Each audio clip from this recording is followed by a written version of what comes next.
Hey everybody, this is Meyer, and in this video what we're going to be doing is creating a fat mid-bass sound to sit underneath the main lead. This is what it sounds like with the kick and the sub, and by itself.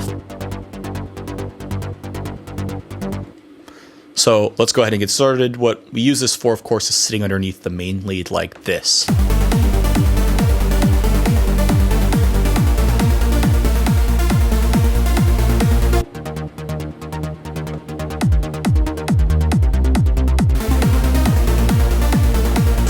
Alright, so to go ahead and get started, I'm going to duplicate this init patch, and this is the one I'm going to be using here, so I'm just going to call this mid bass, give it a name, and I like making my basses this kind of light blue color, and just kind of give it a color and just try to stay organized.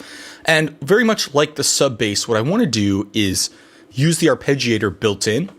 So I'm going to start by basically taking this sub bass MIDI, Command C on Mac, Control C on Windows, and basically pasting this on a new pattern, which I'm going to just call mid bass, and once again, give it a color as well. You can use the same color as before. Click on the mid bass channel selector, Command V on Mac, Control V on Windows, and paste it. And this is what we're going to be using to create the sound.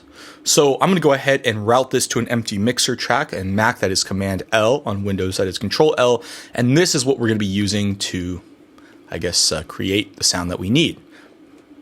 So this is what we have so far. Doesn't sound very much like a mid bass at all. The first thing we want to do is let me turn down this dynamic bass. I'm actually going to turn this off for now, and we're going to use the arpeggiator as we did before. Now for this sound, I'm going to set the loop size to 4, and I want to just have it where it just plays these notes. This is where the kick is, so we don't need this.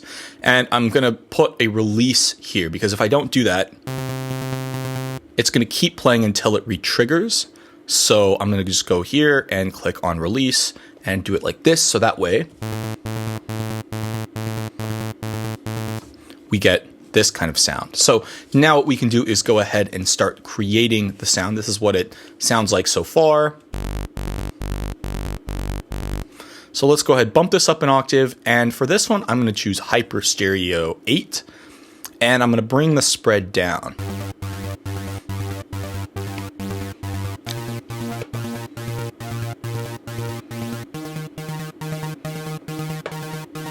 Adjusting the decay, I'm going to maybe keep this around 0.4 seconds. The main thing that's really important to this sound is the filter envelope. So we need to choose a filter type. I'm going to choose this tone to 24 dB per octave filter and just bring the cutoff down to here. And we're going to use this filter envelope in the positive direction to modulate that cutoff to get that sort of plucky bass sound. And we're going to take this decay down and just adjust it so we actually get that sound that we want to hear.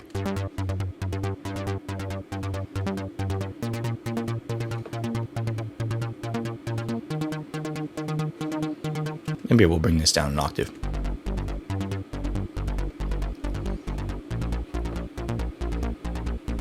So tools, we're going to copy this to oscillator 2. This one will be the one that is up an octave. So let's go ahead and mix this in.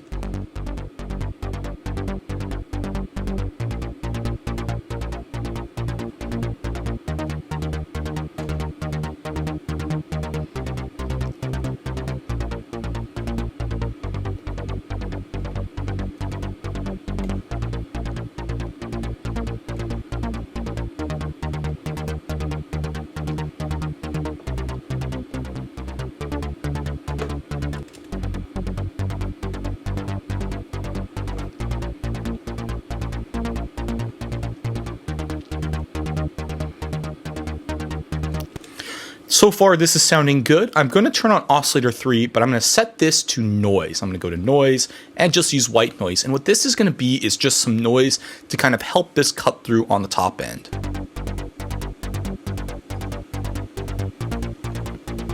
Right now, the noise is in mono. We could move it to stereo if we wanted. Yeah, I think that sounds pretty good. This is what we have. Now moving over here, I am going to turn on the saturation, and this drive knob is going, so I'm setting the distortion mode to saturation, and then just adjusting the drive to kind of gritty up the sound, warm it up a little bit.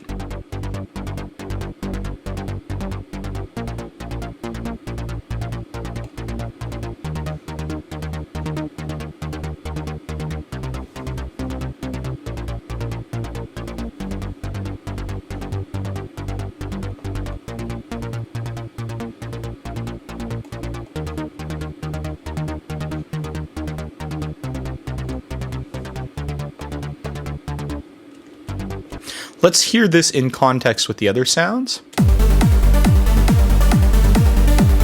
First thing I want to do is mix this around the kick.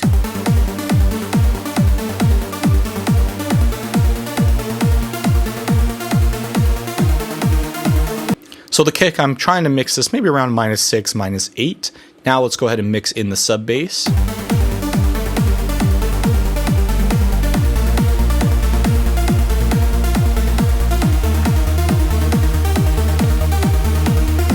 Sounding good, and let's go ahead and mix in this mid bass. Actually, I haven't really set the volume of this yet, so let me go ahead and do this. I'm looking here at the volume here to make sure it's up, but perhaps before we do this, I should go ahead and add some of the effects that I want to add. So on this one, what I'm going to do is go ahead and add a delay, and I'm going to choose a ping pong delay. Let's go ahead. I'm going to turn the mix down, turn the feedback up, and let's just see what works well. Let me solo this again.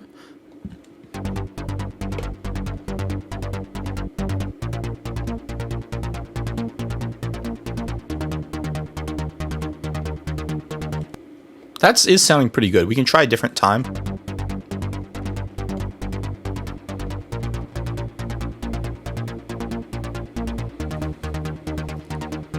Yeah, I do like the way that's sounding, so we'll use this ping pong delay. Go ahead over to the reverb. We're going to choose the plate reverb. Once again, this mix, we want to have enough reverb, but it does tend to turn the volume down, so we'll be using this volume knob to bring it back up.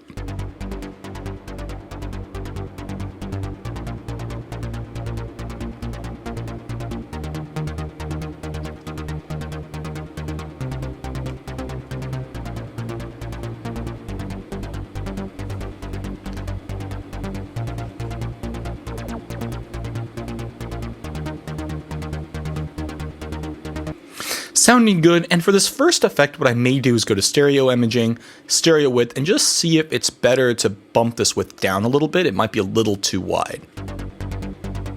That's fully mono.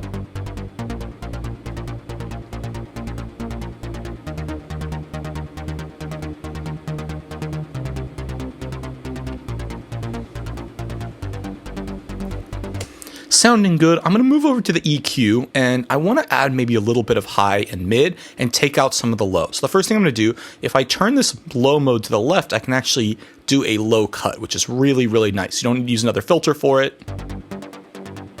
The reason I want to do this is to make room for the sub bass. I don't want this mid bass fighting with the sub, so we're going to maybe keep it, I don't know, around 80 hertz, 90 hertz. The sub is playing around 40 to 60 hertz-ish, so I just don't want these fighting. Let's go ahead and check the highs. Yeah, that's helping. And let's see if there's any mids we want to add, maybe lower down in the mid bass range.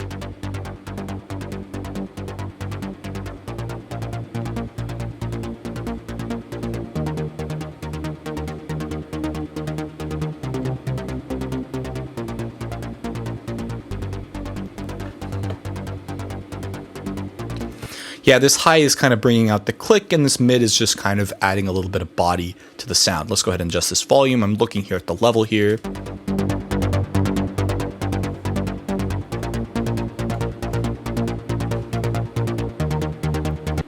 And for this mod wheel, what I'm going to do is map it to the filter envelope, and I do want it kind of going in the negative direction here. And the reason for this is I want it, as I close the mod or open the mod wheel, it kind of darkens the sound, so I can start it off like this, or maybe I do this the other way around. Start it here and then have this modulation done by the mod wheel. I can go over here to the matrix, and just modulate this in the positive direction. So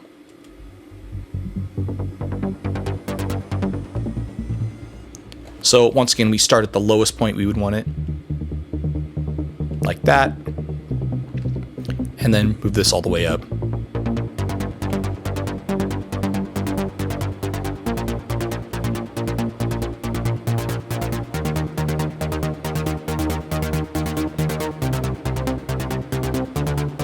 And I probably want it to be right there. That's where I like the sound, but we could push it a little farther if we wanted to.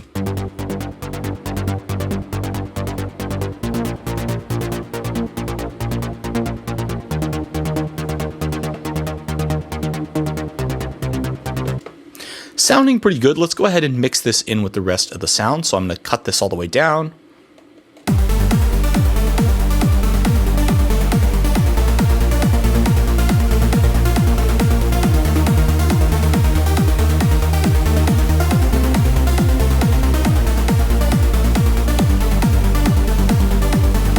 And one of the things we could do is just hear this section with the kick, sub bass, and mid bass. So I'm going to create this little section here. That's just going to kind of be this main note that we would be playing. And this would be like what you hear for an intro or an outro. So we'll build this up a little bit more later, but I want to just get a feel for what it sounds like mixed with the sub bass.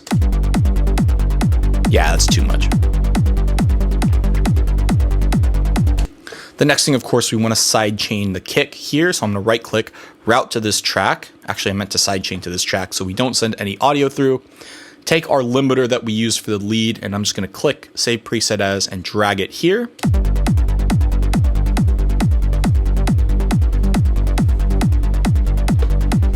Of course, we could do this with the velocity as well, but actually, yeah, maybe I'll do it that way. So let me go ahead and delete this Fruity limiter.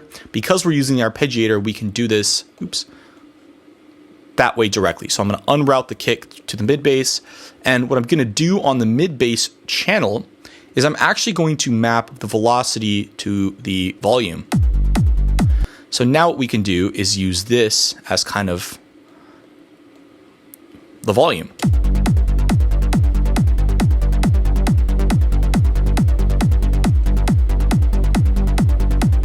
And how cool is that? We kind of get individual control of these different sounds. This one's not even playing, so.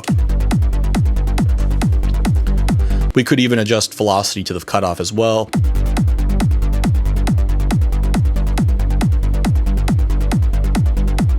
So these notes are also playing a little bit brighter. I kind of like the way that sounds. Maybe I'll bring this down.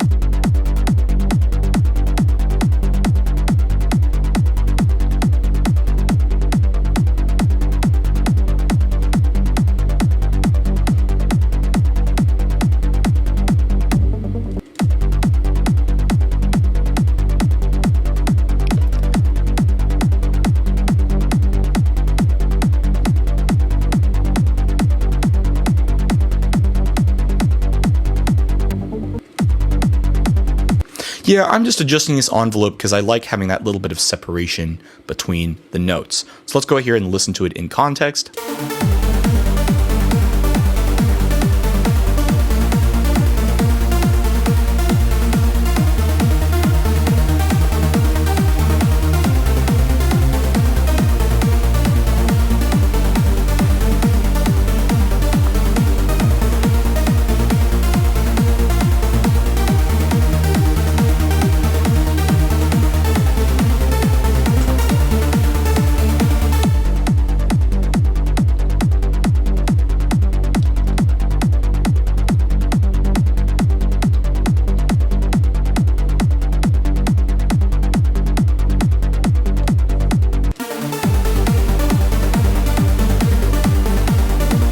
And one last thing we can do that's probably good for some of these types of plucky sounds is just use the limiter here in the effects section just to make sure it's not, oh, not here, here's the limiter. It's not, we're not getting those transients really like popping through, and you could of course do this on the master, but I like having these on individual tracks as well.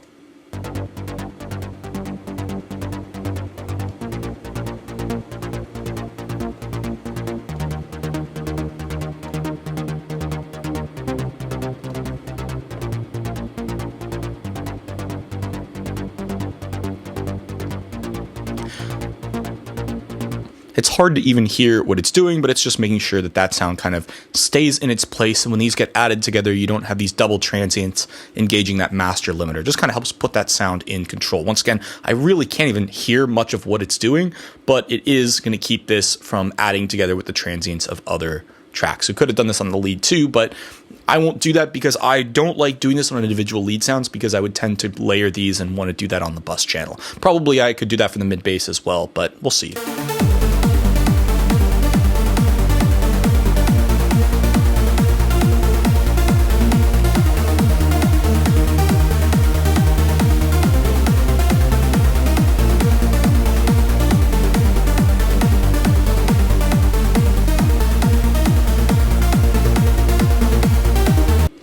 It's hard to hear that mid bass playing here, but of course when we're in the outro,